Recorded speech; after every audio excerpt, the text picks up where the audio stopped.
Vous savez ce que c'est qu'un commentaire de dégustation, hein? C'est un petit texte, un petit paragraphe qui vient présenter un vin, donc en termes de dégustation, voire donner quelques renseignements sur le vin, sur son élaboration, sur le domaine viticole. Si vous lisez des revues sur le vin, si vous lisez des guides de dégustation, je suis sûr que vous avez déjà vu ce type de commentaires. Ce que vous allez apprendre au travers de cette vidéo, c'est quelques repères simples pour vous aider à rédiger une note de dégustation, donc un commentaire de dégustation.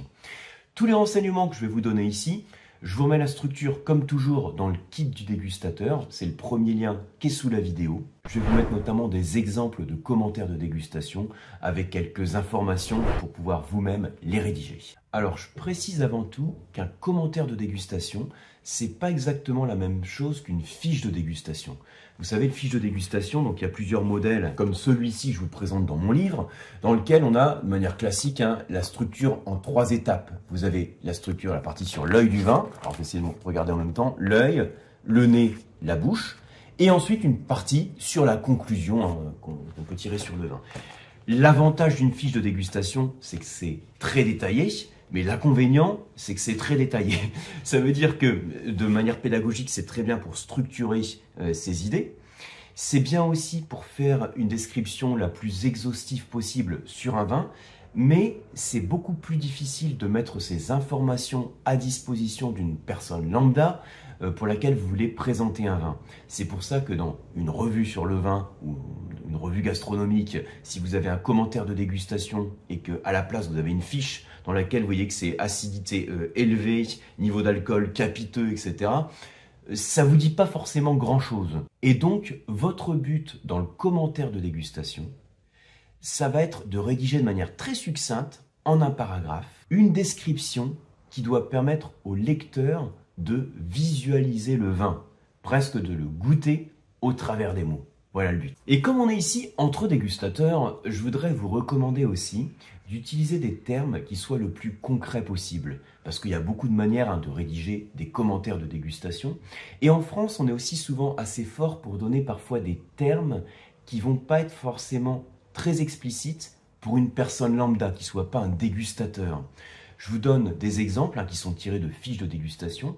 Quand on parle d'un vin qui a un dynamisme séduisant, est-ce qu'on se fait une idée précise de caractéristiques du vin en bouche? Alors peut-être, vous qui me regardez, peut-être que ça vous parle tout de suite, mais ce n'est pas forcément le cas d'une personne qui ne serait pas formée à la dégustation du vin. Il y a un exemple que je donne parfois aussi, quand vous lisez dans un descriptif de dégustation, ce vin a une belle tension. Qu'est-ce que ça veut dire le terme de tension? Alors c'est une terminologie qu'on peut apprendre, qu'on peut connaître, mais je vous recommande d'éviter d'utiliser ce type de terme qui n'est pas forcément clair d'une personne à l'autre. Parce que quand on parle de tension, on ne sait pas forcément gustativement même la sensation que l'on ressent. La tension, c'est souvent lié à l'acidité dans le vin. Mais plutôt que de parler d'une belle tension, je vous invite à parler d'une belle acidité. Même chose, je vous donne un autre exemple, si on parle d'élégance austère. Qu'est-ce que c'est qu'une élégance austère? Je pourrais même dire qu'est-ce que c'est que l'élégance? L'élégance dans le vin, alors on peut intuitivement se faire une idée. Un vin qui est élégant, on se dit, c'est un vin qui a une certaine finesse. Et là, vous allez me dire, qu'est-ce que c'est que la finesse? C'est un vin qui est peut-être assez souple. Qu'est-ce que c'est que la souplesse? Donc tout ça, quand on parle d'élégance, ça peut être lié à la texture du vin, à la souplesse de ses tanins. Mais si j'associe le terme élégance austère, il y a une forme de contradiction. Parce que l'austérité fait référence plutôt à ce qui contribue à la, alors je mets entre guillemets, à la dureté du vin. Excusez-moi le terme, mais voilà, dureté, c'est-à-dire tout ce qui est acidité et tanin, voire tanin un peu vert. En tout cas, des tanins qui sont bien marqués. Et l'élégance, c'est juste tout le contraire. Donc le fait d'allier ces deux mots, c'est joli, c'est une belle formule stylistique, mais pour une personne lambda, c'est pas quelque chose de concret en termes de sensation. Autres exemples, si je vous parle d'un vin sanguin, qu'est-ce que ça veut dire? Si je vous dis un vin qui a de la douceur, mais aussi du relief. Tout ce que je vous cite là, ce sont des termes qui sont extraits de commentaires de dégustation.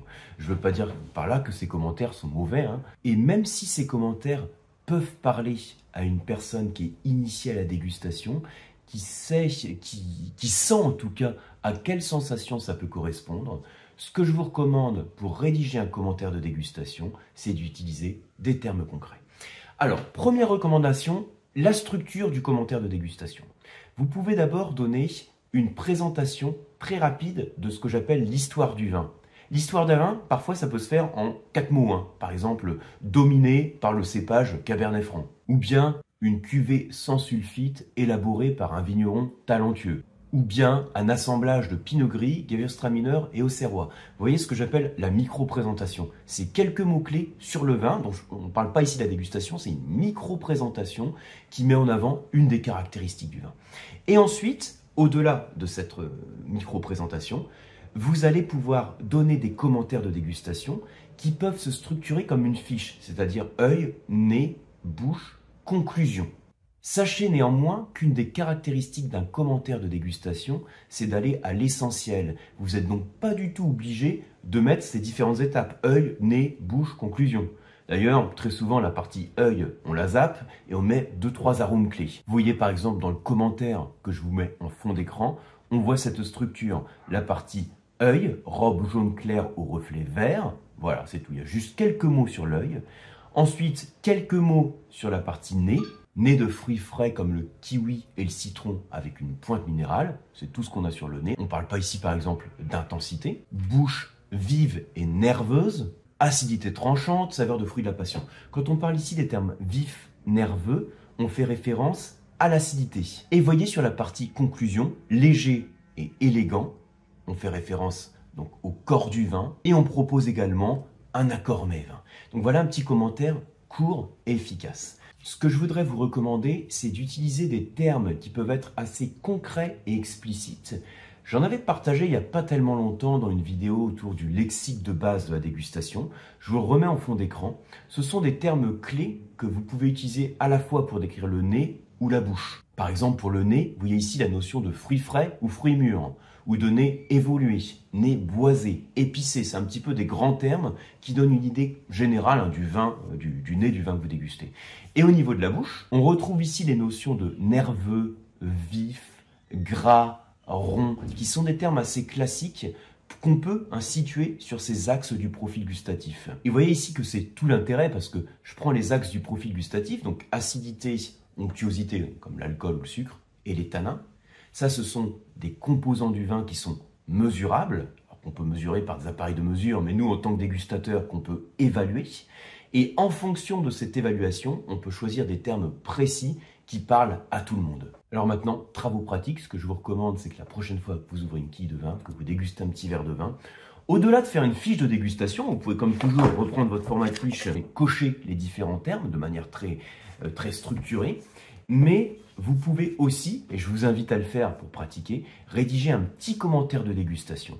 Donc encore une fois, c'est pas vraiment un résumé de la fiche, c'est plus une description succincte et concrète des sensations qui sont liées à la dégustation du vin. J'espère que la vidéo vous a plu. Si c'est le cas, eh bien abonnez-vous si ce n'est pas déjà fait. Likez la vidéo et partagez-la, c'est ce qui permet aussi de faire connaître cette chaîne. Et on se retrouve sur les cours et les certifications sur lecoam.eu et sur le club du dégustateur. À très bientôt et santé à vous.